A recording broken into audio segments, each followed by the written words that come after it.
এটা কি তাকওয়া দেখা যায়? কে কত বড় বুজুর্গ ব্যক্তি এটা দেখা যায় না। কে রাত্রেবেলা কত রাকাত তাহাজ্জুদের নামাজ পড়ে এটা দেখা যায় না। সারা বছরের মধ্যে কে কতবার রোজা রাখে, কতদিন রোজা রাখে এটা দেখা যায় না।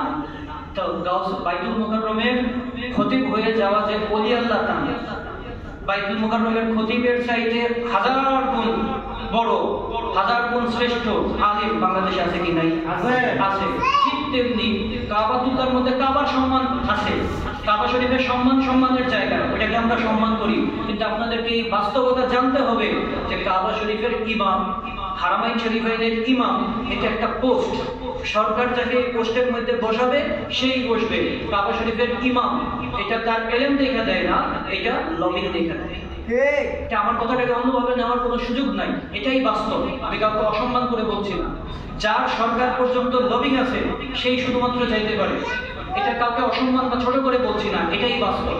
তো অনেকেই বলে কাবাতুল্লাহর মধ্যে, মক্কা মদিনার মধ্যে আমরা মিলাদ দেখি না, কিয়াম দেখি না, আপনারা যে ওরস ফাতিহা করেন এটা দেখি না, মাজার শরীফ জান্নাতুল বাকিতে গিয়েছি, জান্নাতুল মুআল্লার মধ্যে গিয়েছি দেখি না, বলে কিনা? তাই আপনাদের খুব সাধারণভাবে এরকম একটা কথা বলে কিনা?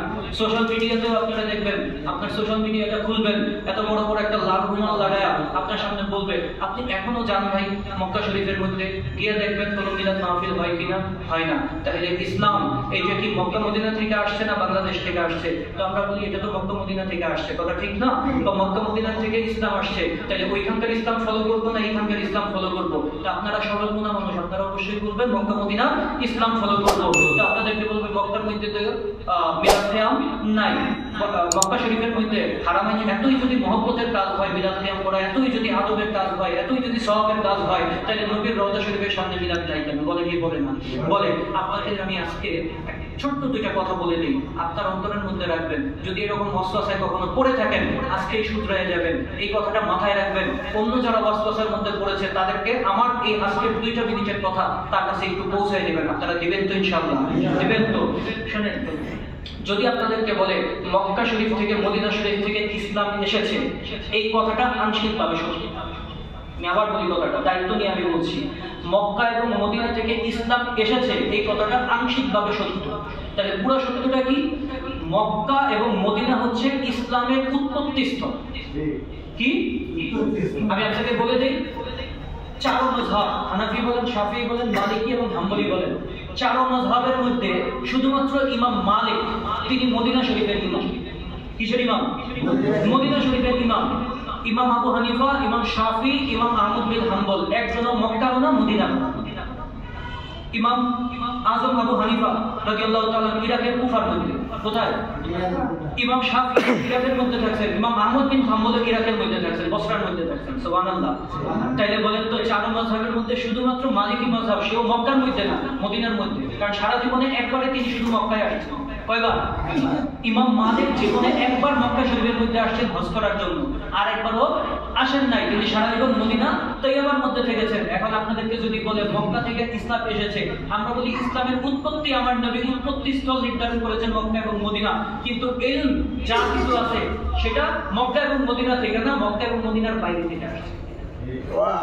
আপনি ধরেন সিয়াসিত্তার কথা বলেন, একজন মক্কা এবং মদিনার না, সে বুখারী হোক, মুসলিম, তিরমিজি, নাসাই, ইবনে মাজাহ, আবু দাউদ, আমি দায়িত্ব নিয়ে বলতেছি একজনও মক্কা মদিনা না, সবাই বাইরে।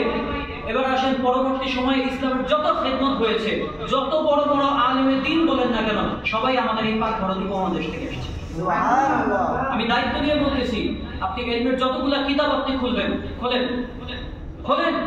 আপনি 100টা কিতাব যদি নেন, 100টা কিতাবের হয়তো মাত্র 5জন কিতাবের লেখক, 5টা দ্বীনের কিতাব এটা আসছে মক্কা এবং মদিনা থেকে, বাকি 95টা কিতাব আসছে মক্কা মদিনার বাইরে থেকে। ইসলামের পুরো খেদমতটা করছে সারা পৃথিবী জুড়ে মক্কা এবং মদিনার বাইরে থেকে।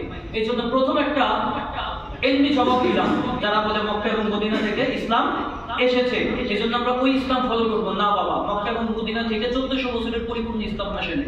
ইসলামের ডেভেলপমেন্ট, দ্বীনি খেদমতগুলা, ইসলাম উৎপত্তি স্থল হচ্ছে মক্কা এবং মদিনা। আমার কথাটা বুঝতেছেন তো? বাকি এলমি খেদমত, দ্বীনি খেদমত যা কিছু হয়েছে এটা মক্কা মদিনার বাইরে থেকে হয়েছে। কিন্তু মক্কা মদিনা বেয়ন কোশ্চেন, এটার সাথে কারো কোনো তুলনা চলে না। আদবের জায়গায়, অন্তরের মহব্বতের জায়গা, আমার দ্বীনি মার্কাজের জায়গা মক্কা এবং মদিনা। সঠিক কথা বুঝতেছেন তো? এবার মসলা মাসাইল গুলো এগুলো সব মক্কা এবং মদিনার বাইরে থেকে এসেছে। তারপরেও যদি আপনি বলেন না আমি মক্কা মদিনার ইসলাম ফলো